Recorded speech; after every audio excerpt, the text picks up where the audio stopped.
On the call with us, Jim and Carol Buckner. They are staff counselors, teach counseling in our college, do a lot of counseling for our ministries. And I've asked them to come on and just talk to us a little bit about what they're seeing in their counseling load, the things that people are struggling with. May is always a focus on mental health, and this particular May, we're having some unique challenges. We've been in quarantine for almost 3 whole months. So a lot of people's support systems and normal behaviors and isolation has really triggered a lot of people and some of their mental health issues. So Jim, Carol, thank you for joining us. We're so glad you're here, and appreciate all you do for our ministry, what you mean to us and to so many folks in our church, our schools, our shelters and programs. You guys are a big part of that, and we're thankful for you and that you're on the team. So talk a little bit about just maybe, I think there's several points. I know that I see a lot of people, a big thing is anxiety. A lot of people are anxious about this whole thing, but then I've learned there's a big difference between being anxious and struggling from anxiety. So just talk us a little bit about maybe what you're seeing, some ways people who they're maybe for the first time feeling that anxiety, not necessarily clinical, but they're feeling that anxiety that they're having or experiencing maybe some panic attacks for the first time. I know I've talked with people that are going through that. So let's talk a little bit about anxiety first and what you're seeing in your interaction with people. It's interesting. Anxiety is one of those things that is really, you have a lot more anxiety when you have a lot more stress. And of course, we can't look at what was going on in our world today without seeing an increase in stress. And one of the things that happens whenever you increase the stress level, it's like putting yourself in a pressure cooker.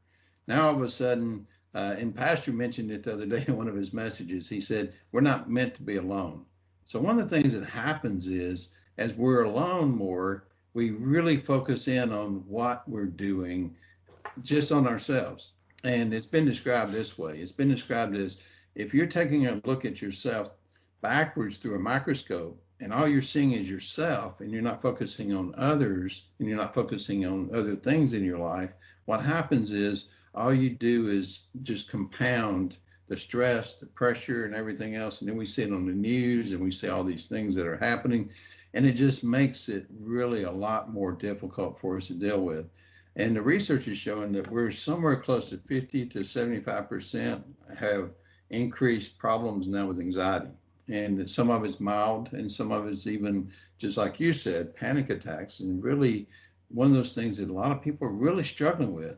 And we're concerned, of course. And one of the things that whenever you look at problems, you always want to look at, well, what are some of the remedies to dealing with anxiety and dealing with pressure. And one of them is part of what I just mentioned, reaching out to others, getting involved in other people's lives, doing other things with other people, because they've shown that the more that we stay isolated, the more that we stay by ourselves, the more of a increase in stress and pressure that it causes.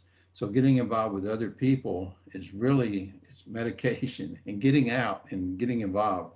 And I know some people are scared and I know some people are really concerned about doing that, but as the restrictions are released, I would tell you also that those are times to get out, and if nothing else, get on a phone call, get on a, just like we're doing now, get on some sort of network that you can talk to people, see them and interact with them. It will really help reduce anxiety levels. That's great insight. Go ahead, Carol. One thing that I have seen is more with younger adults. They're so people oriented, and here they are stuck in their homes with just their families, and it's causing them to have more arguments with their parents, more arguments with their siblings. And like Buck said, if they can just interact through like Zoom or through Skype or even FaceTiming a friend and just talking it out with a friend, that seems to help them a lot. I know as a teacher, I would do a Zoom each week with my students through the school year when we started this online. And one of the students actually said, this helps me just being able to see a face and just to talk than to just look at my four walls and deal with my parents, is the way you put it. So it was really, it's really hard, because if you've got that people personality and you want to be around people and you're sequestered in a small area and you can't go anywhere, that can cause a lot more anxiety, which will lead into other things. Sure. And the two people groups that they've said that are impacted the most is the people group that she just mentioned, the adolescents, and then the older, above 65, because those are the ones that are really mentioned as far as being under a lot of stress or being under a lot of really pressure here as you're looking at what this disease really impacts. And it always focuses on that age group. So those are the two age groups. It turns out the age groups between 18 and 65 tend to be doing okay, or a lot better during this COVID-19. So that's interesting. Yeah, I know I was talking to one of our senior saints in our church just today, and talking about, well, like them and their spouse have a routine and have a pattern, and they're like most couples, one's very extroverted, one's very introverted, and the extrovert really struggling, and their normal pattern of behavior. You know, they have their interaction with people that's separate, you know, as a lot of times we have, but that's been cut down drastically, and they were really just sort of struggling with that, and you know, it's driving each other a little crazy because of that difference. And then with the younger, I know my oldest son, who's on our student ministry team, very extroverted, very people person, and this has been real difficult for him. And I think he's taken his dog for a walk like every hour on the hour just to get out of the house. You know, he's struggling being cooped up because that is not how he is wired, and it really creates a whole lot of just some mental health issues that I got to work through this, or else I'm going to go crazy. You know, you feel that way. So that's real insightful, particularly about the being alone. I think, you know, if we're limited in gatherings to 10 under current guidelines, taking advantage of that and saying, okay, I'm going to get some of my buddies over and we're going to do a cookout, or we're going to do something. My mom, she's a people person, and I think this has been a little bit of a challenge for her. We did a birthday party for her with family, and we had a few people over, and sat outside, watched a movie, and just interacted. And that was just a real, I think, help for everybody to keep that sense of isolation, because, you know, like you said, we're not designed to be alone. That's really encouraging. So I think if you're watching and you have people, maybe you're struggling, reach out, get together, sit in the backyard. I know I mentioned my mom, her and a friend, Wednesday afternoons for lunch. They get back, her friend brings lunch over, they sit in the backyard and just talk, and, you know, whatever social distance, that sort of flex back and forth, as worry about that has, you know, gone back and forth, I think, a little bit in society. But I think that sense of connection with people is, like you said, is how we're wired. It's how God made us. Even with perfect relationship with God in the garden, God looked at Adam and said, it's not good for man to be alone. We are designed, God is a relational being. We are relational beings. We need community. That's great insight for that. With anxiety, you know, I've wrestled this past year, I feel like, with some anxiety, is stress, and some things that are like, I don't know what to do with this. It feels a little out of your control. I'll go into some anxiety because I'm a problem solver. I want to fix things, and when you can't fix it, that gives me anxiety. So for the first time this past year, I started having some panic attacks and really wrestled through. There's some things I was trying to control, I couldn't.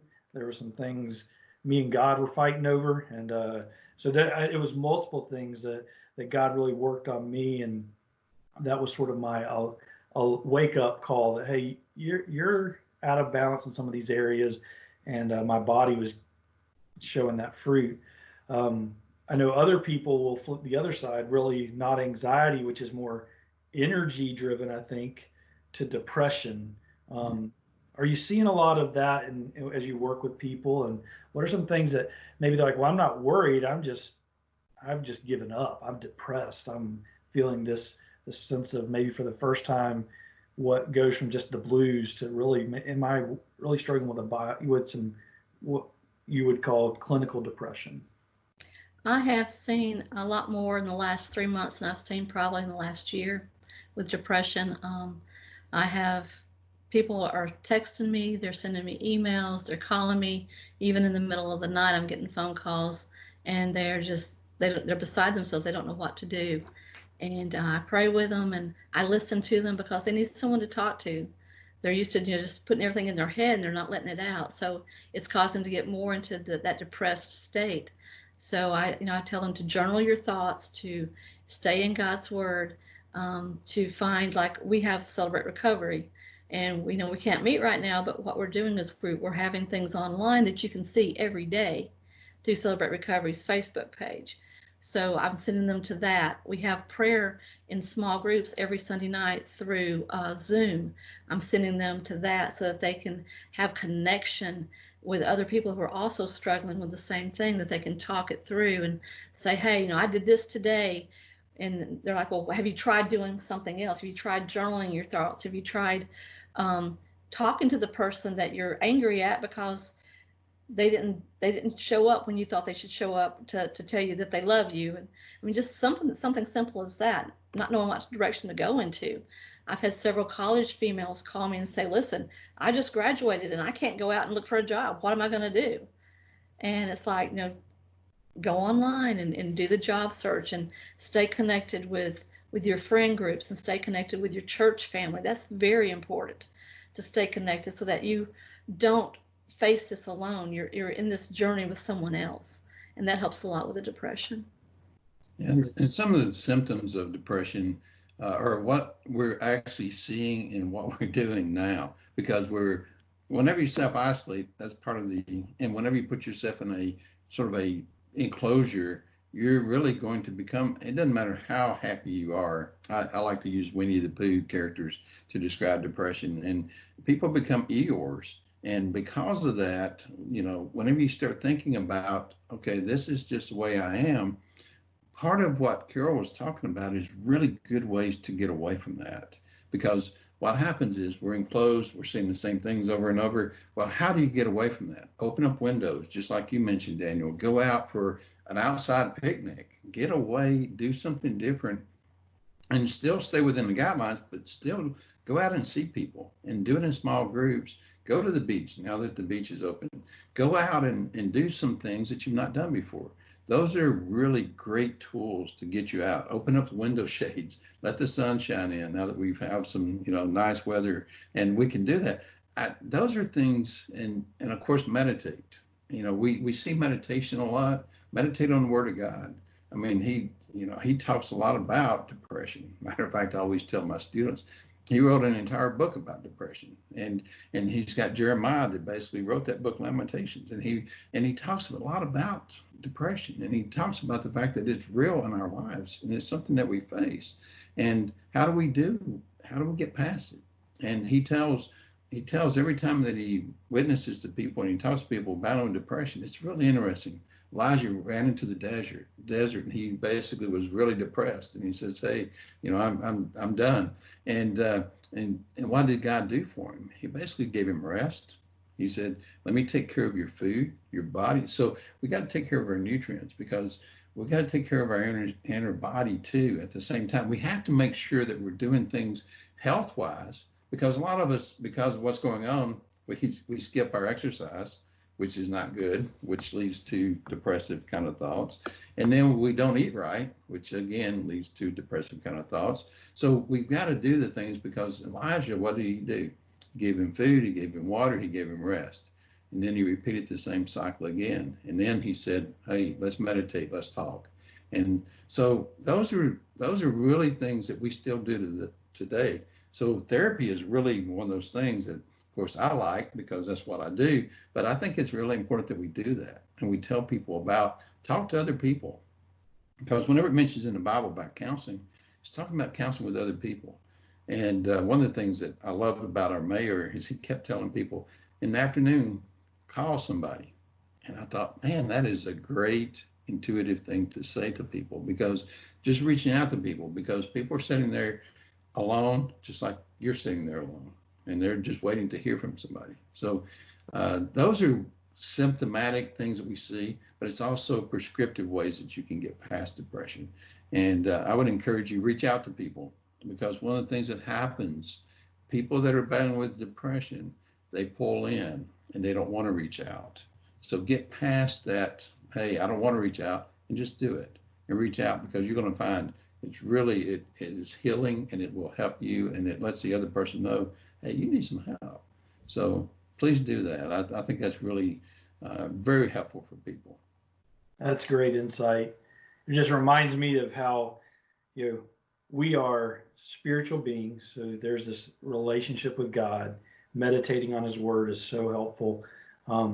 If you're watching, last Thursday night, I talked a little bit about some meditating and really digging into a verse. If you have questions about that, go look at that from last Thursday. That may be helpful to you. But we're also social beings. We need people. And Carol, I know your grandson is probably joining you. Yep. So they are watching their grandson, and we knew that was coming. So we'll let her work that out. But we're social beings, so that interaction with people is very important.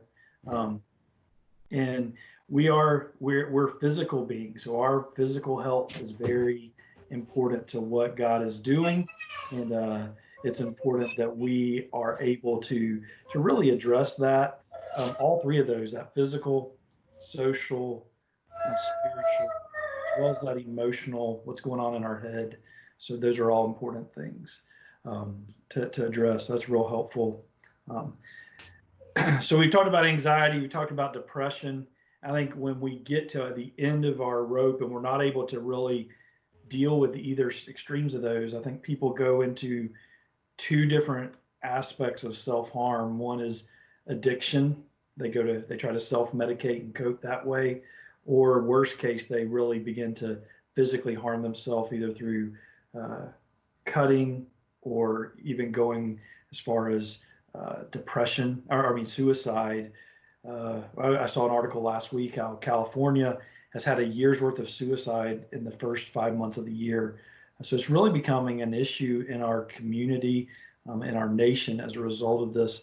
Talk a little bit about that addiction side and the suicide or suicidal thoughts, or that type of aspect. And you're right, Daniel. Going into the addiction thing and just talking about it for just a minute, and then I'll transition over to the suicidal thoughts or suicidal ideations. One of the things that happens is whenever you start looking at people that are really struggling, and they're struggling in their thought life, one of the things that takes place is you start looking at what other alternatives do you have. And so people turn to drugs, and they turn to alcohol. And one of the things that happens is that is okay, I've got all this time, I don't know what to do. And they just automatically go to that as a resource. And the reality is that is actually causes worse thought behavior, worse thought patterns, and it actually causes more problems for you. And I would just encourage people that know others that struggle with addiction, that they reach out to them during this time, because one of the things that happens is people that are struggling or have that in their past, that is an easy go-to, because if that is something that you've gone to in the past and you've seen in the past, then that is something that you will look at as a possible solution. And we know, logically, we know that that's not a good solution. We know that logically that that's not an answer to what's going on. But whenever we get to that point in our lives and we're looking at, okay, I don't know what to do, we tend to turn to the things that are really the things that we should not be turning to, which are alcohol and drugs. And when we do that, those are things that will really cause us to decline. It causes us to decline in our thought patterns, which also ties in with the suicidal ideation, because one of the things that happens is those who commit suicide, a lot of them are drinking or on drugs at that time. So those two, just like you said, there's a huge increase, and we just went past Memorial Day, and veterans are one of those that really struggle also. I would just caution everybody, reach out to those that you know that are struggling with either, and Carol just mentioned, we're involved in Celebrate Recovery, love the program, and think it's a great resource to use to help people with addictions. and also to help people with suicidal ideations. And one of the things that really does help is that network, that just talking to people, that just reaching out to people and letting them know, because, you know, praying for them and being involved in their life is really, really important. That's good. I know having that sponsor that knows you, and, you know, in the programs we call them a sponsor. In church world we call that a accountability partner. That person who they know your weak spots and your tendencies, and they're able to really just call you out on it and show you some of that tough love, ask you some of those tough questions. Having that person close to you is important. If you are watching and you're like, well, I don't have that person, I'd really encourage you to reach out through Celebrate Recovery. You can find more information about if you go to our website, tbc.org, you can find some information about Celebrate Recovery there and get connected with that. It's a nationwide program. I know that's an important thing for people to develop and to have. If you're like, well, I don't know if I'm going there, I'd encourage you to discover a little bit about that, reach out. Jim and Carol, part of our team that leads our Celebrate Recovery ministry, and really doing great work with people struggling with what Celebrate Recovery is saying is hurts, habits, and hangups. Maybe you've got just things in your past that you can't get over, or you haven't gotten over, that you just need some help with, or it's some habits, addictions, hangups that you have, patterns that you keep going back to, and it just it's a source of shame and guilt and conviction in your life. God's called you to live free, and who the Son sets free is free indeed, but you're not walking in that freedom. I really encourage you to engage in a program like Celebrate Recovery that could really give you the support you need, the direct counsel through men and women like Jim and Carol. So that's important.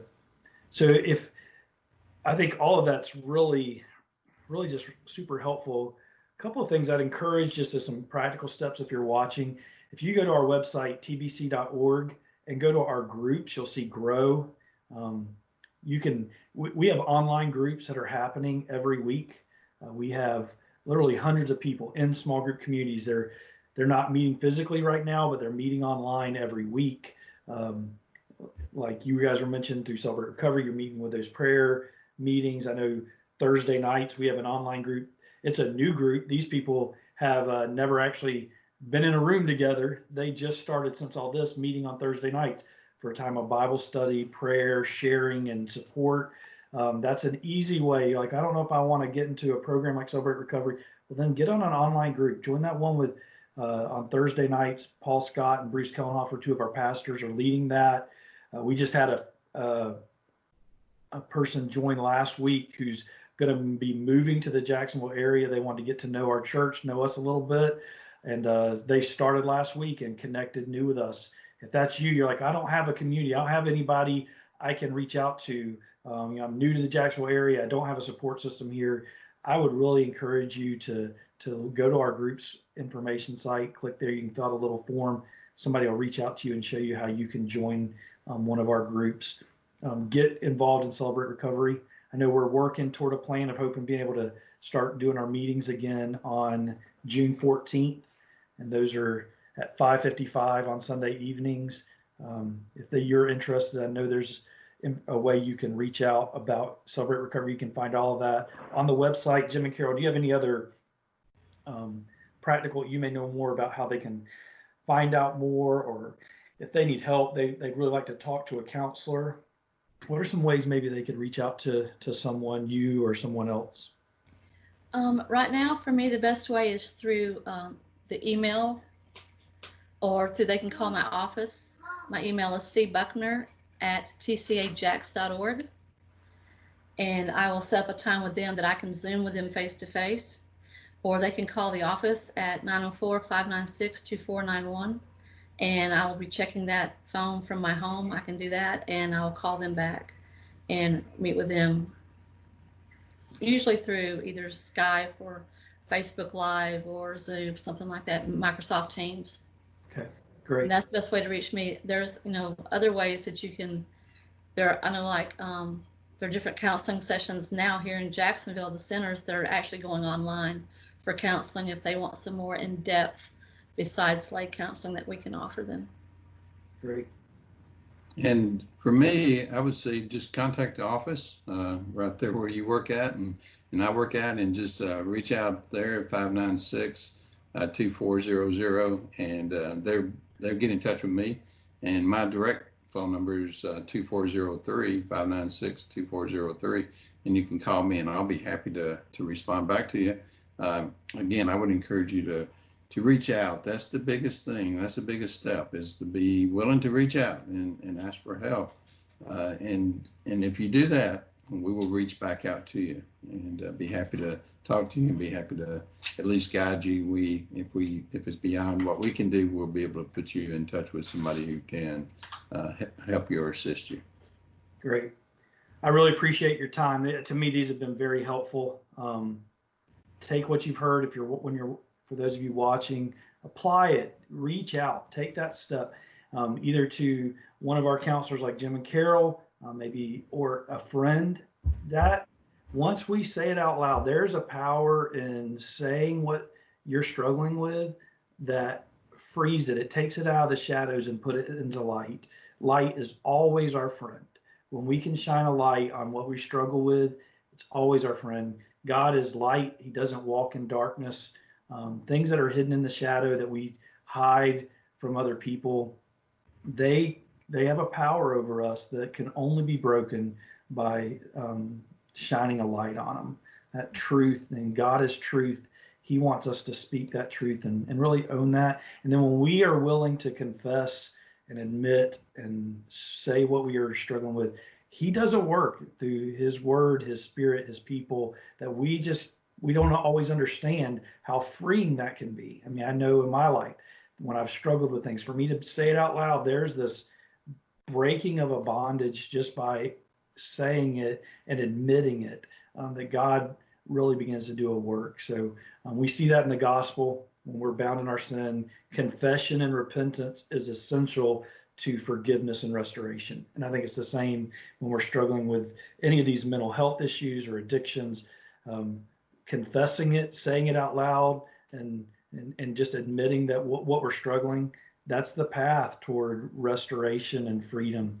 And so I just want to encourage you to take that step. Talk to a friend, talk to a spiritual leader in your life, reach out to a counselor. We would love to help you. And like they said, we have a network of licensed mental health professionals that are Christians in our city at different levels, and whether it's psychology or medical issue, licensed mental health workers. We have a network of people we work with, depending on what it is you're struggling with. We'd love to help you identify that and then get you connected to the best person to help you. Again, thank you for joining us, Jim, Carol. Thank you so much for your time, and Enjoyed it. Really appreciate all you do for our ministry. And again, thanks for watching. We hope you have a great week and a weekend. We look forward to seeing each other together in the room, worshiping together soon.